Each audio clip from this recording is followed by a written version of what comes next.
This is Olga from the Toy Dolls. This is Ronan, the Toy Dolls biographer. Welcome to the Toy Dolls LPs.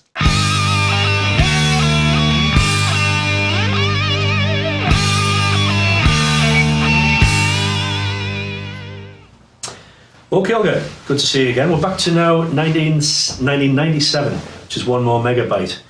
This is your 9th album, and it was the first release after Casey had left the band. Can you say a little bit in reflection about Casey's contribution to the band over the years he was with you?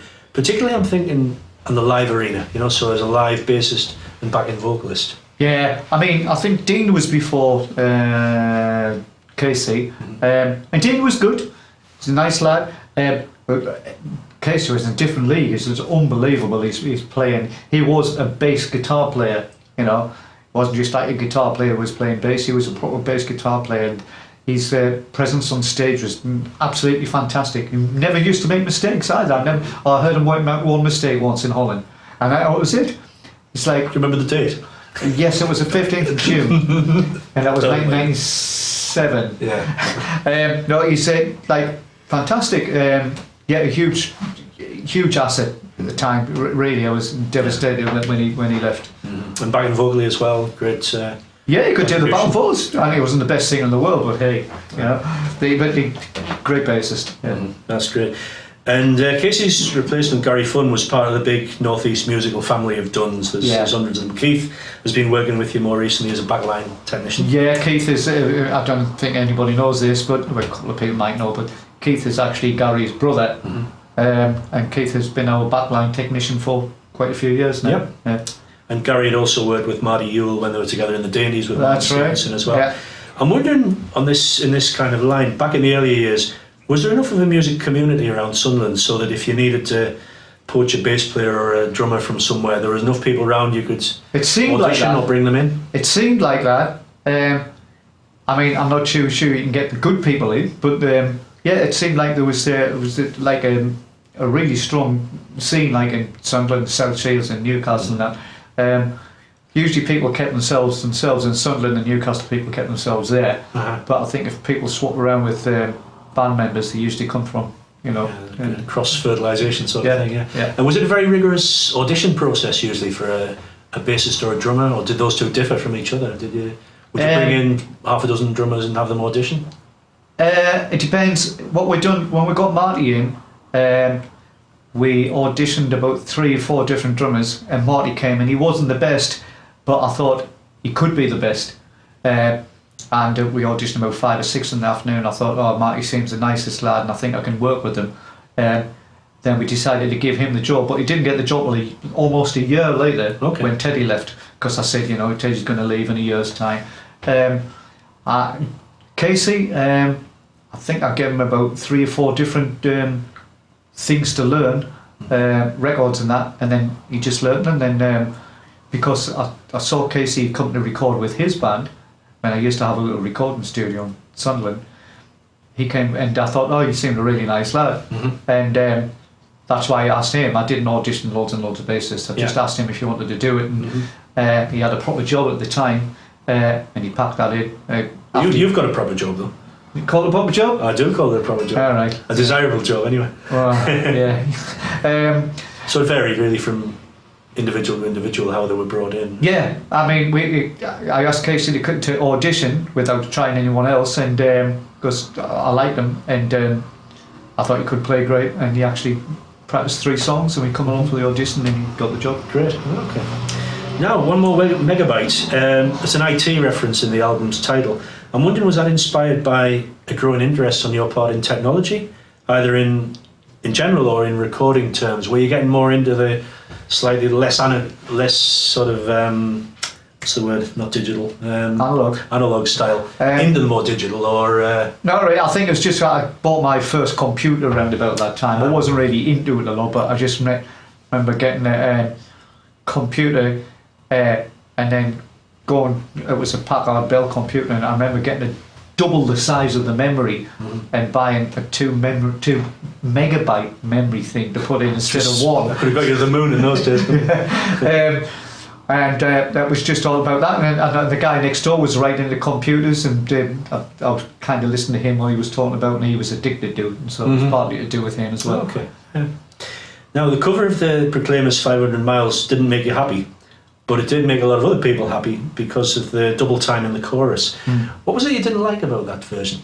Well, I mean, the slow bit wasn't slow enough, and the fast bit wasn't really fast enough. It wasn't extreme. There should be two extremes, and it didn't really work for me. And that double kick thing didn't work not as well as what it did on Southern Neighbours and things like that, which was really nice. It just didn't work, just didn't gel at all. Okay. In Bachelor Boy / When Gary Married Melanie, we return to the theme of splicing two different songs together, which we last saw on the previous album. Were Gary and Melanie real people? And what was the story behind the song then? Yeah, well, I mean, the story behind the song is the words in the song. It's he's an idiot. Gary, he's actually a relation of mine. Oh, is he? Yeah, and they are split up now, Melanie and him. So I don't suppose he's ever watching this, but he's a lunatic.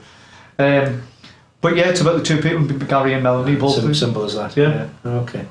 The next one is The Devil Went Down to Scunthorpe. Yeah. Just changing a word for a bit of humour, I wonder, or was it for more legal or financial? No. It was just I mean, we recorded in Hull, which is right next to Scunthorpe. Yeah. You know, I mean, that was a friend's idea. He says, "How about doing The Devil Went Down to Georgia?" You know, and I said, "Oh yeah, well, so I'm recording it in Hull." And I thought, "Oh, maybe The Devil Went Down to Scunthorpe." Yeah.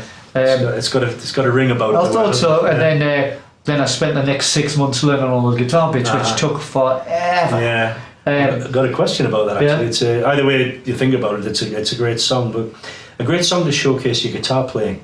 So I'm wondering if you are or were then conscious of varying your styles of guitar to not to show off, but to show people what you're capable of. No, not really. I mean, I like the simple kind of just the simple rhythm playing. You know, all this playing flashy stuff doesn't really interest me. I mean, maybe. Well, you do it very well. I mean, if I sat down and learned the bits, long enough, I'd come up with some flashy things. But it wasn't for that reason. It's just that I thought we could do a good version of that particular song. You know, and you managed it. I think so. I think it's a decent one. It is. It's well done. Next one was Fred Olivier. It was about an aspiring local actor who was destined never to be good enough for Hollywood. Yeah. Can you tell us his story? Yeah, well, actually, it's these two guys. They both went to acting school, and nothing happened with either of them. You know, and they both got normal jobs now. But and actually, one of the guys is the guy that's singing or the Gary Married Melanie thing at the beginning, and the David's XR2 thing at the beginning. So he's one of the guys who wanted. He actually did do little bits of acting on television programs and that, but they were both a stage actor, wanted to be stage actors, and nothing really come of it. Well, you've enjoyed a bit of fame in acting as well, haven't you? I've done all kinds of stuff. Yeah, indeed, you have. Yes, it's part of your portfolio of professional activity. Yeah. Across this album, or One More Megabyte, there's quite a bit of a negative tone. You've got things like I'm a Lonely Bastard and She's a Leech. Yeah. Was it another particularly unhappy moment in your life, would you say? Yeah, well, I mean, my whole life is unhappy, isn't it? I think... Today's not going so badly, though. Not so bad today. Yeah. Thank you, Ronan. Always be happy. I think it is. I mean, I'm a Lonely Bastard was after... the time of She's a Leech, because She's a Leech was about the same person again to do with My Wife's a Psychopath, and it was after all that I became a Lonely Bastard. Yeah, but a happy one though. There's a logic there somewhere. Yeah. Okay. The Memory of Nobby references the 1966 World Cup winning footballer Nobby Stiles, but you're not really a football fan. What would you say are your main interests away from music? Away from music? I mean, music's pretty much your life, isn't it? Yeah, I like walking and cycling and going down the pub. I mean, but most of the time, I'm studying sound engineering at the minute, so that's taking up like 99% of the time. So if it's not music thing, it'll be that. You do like to escape to the Cotswolds and different places across the... Yeah, I think it's really good. It's enlightening when you can do long walks, you know, and you think, I've been sitting in my little studio room trying to think of lyrics. I was thinking of a few lyrics for this latest album right now, and going on and day in, day out and coming up with nothing, and then doing one walk in the Cotswolds, and I've thought like 2-3 verses, you know. So yeah. And I think going back 40 years, or more than 40 years to when punk began, one of the central criteria was escape to the Cotswolds for walks at the weekends. That was the punk spirit, wasn't That's it? the punk spirit. Lovely. Fan question, and this is a technical one about guitars that you use. This is Olga from Sweden wants to know, are you still using a Les Paul and a Telecaster as the rhythm guitars? Never an SG or a Strat? Question mark. I'm not a Strat fan. I've got to admit, I'm never really, I think they're a great guitar to sit down with because they're just the shape and the contours and all that. It's just fantastic. But I'm not really a Strat fan. It has to be. I think SGs are fine as well. But I just think the Telecaster and the Les Paul really complement each other. What it sounds like, you've got the Les Paul left and the Telecaster right, hard left and right. It just sounds like one really good Telecaster. That's what it sounds like to me.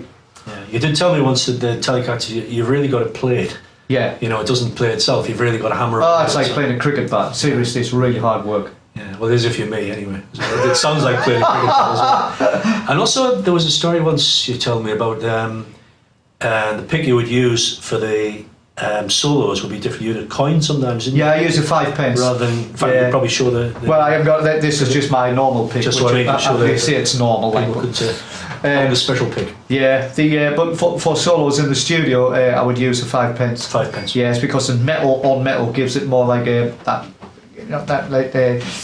just that edge, especially with split harmonics and that. That's great. And finally, a bit of a muso question again. You've talked about the sound on this album being too compressed. Yeah. How would this come across for the listener? What would we understand by compressed typified in this album? Yeah, well, I mean, maybe a listener might not might not use those words, like that word like compressed, but you'll know it's live and open is what the Absurdities album is. It's compressed. It sounds more cushioned, a bit more. Yeah, it's just pressed together. The dynamics are less. It's just all compressed. I don't know how to explain it. And it's and again, I was using a pedal most of the time, which I would never use since then. That was the last album I ever used any kind of pedals on. So it's a sound that doesn't have room to breathe, really. Yeah, could say that. Okay. That was One More Megabyte from 1997. Olga, thanks very much for talking. Thanks, Ronan.